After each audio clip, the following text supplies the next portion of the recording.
മാലിന്യം നിറച്ച ചാക്കുകൾ കൊണ്ട് മൂടിക്കടത്തിയത് ലിറ്റർ കണക്കിന് സ്പിരിറ്റ്. സിനിമകളെ പോലും വെല്ലുന്ന കടത്തിന് ഡാൻസ് ഓഫ് സ്ക്വാഡിന്റെ വക കിടിലൻ ക്ലൈമാക്സ്. മലപ്പുറം തിരൂരങ്ങാടിയിലാണ് വൻ സ്പിരിറ്റ് വേട്ട നടന്നത്. 20,000 ലിറ്ററിലധികം സ്പിരിറ്റ് പാലക്കാട് എസ്പിയുടെ ഡാൻസ് ഓഫ് സ്ക്വാഡാണ് പിടികൂടിയത്. ചരക്ക് ലോറിയിലായിരുന്നു സ്പിരിറ്റ് കടത്ത്. കർണാടകയിൽ നിന്ന് എറണാകുളത്തേക്ക് കടക്കുകയായിരുന്ന സ്പിരിറ്റാണ് പിടികൂടിയത്. നീല കന്നാസുകളിൽ സൂക്ഷിച്ചിരുന്ന സ്പിരിറ്റ് ടാർപോളിൻ കൊണ്ടും മാലിന്യം നിറച്ച ചാക്കുകൾ കൊണ്ടും മറച്ച നിലയിലായിരുന്നു. ഇതിനിടയിലായിരുന്നു ഉദ്യോഗസ്ഥരുടെ പരിശോധനയിൽ സ്പിരിറ്റ് കണ്ടെത്തിയ ഉദ്യോഗസ്ഥർ ലോറിയിൽ ഉണ്ടായിരുന്ന ഡ്രൈവറെയും സഹായിയെയും കസ്റ്റഡിയിലെടുത്തു. തമിഴ്നാട് മീനാക്ഷിപുരം സ്വദേശി മൊയ്തീൻ, പൊള്ളാച്ചി സ്വദേശി അൻപഴകൻ എന്നിവരെയാണ് പോലീസ് കസ്റ്റഡിയിലെടുത്തത്. മൊയ്തീൻ നേരത്തെയും സ്പിരിറ്റ് കേസുകളിലെ പ്രതിയാണ്. സൂത്രധാരനും ഇയാൾ തന്നെയാണെന്നാണ് പോലീസ് പറയുന്നത്.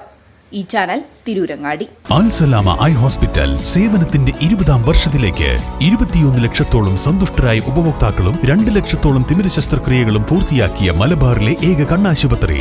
ലോകോത്തര നിലവാരമുള്ള ചികിത്സാ സംവിധാനങ്ങൾ, തിമിര ശസ്ത്രക്രിയ, ഗ്ലോക്കോമ, റെറ്റിന വിഭാഗം, കോർണിയ, ലേസർ ചികിത്സാ വിഭാഗം, contact lens clinic, optical, pharmacy, lab തുടങ്ങി നൂതന സാങ്കേതിക വിദ്യ ഒരുക്കിയുള്ള എല്ലാ നേത്രരോഗ ചികിത്സാ സൗകര്യങ്ങളും വിദഗ്ധരായ ഡോക്ടർമാരുടെ മേൽനോട്ടത്തിൽ. Al Salama eye hospital, hospital road, Perinthalmanna.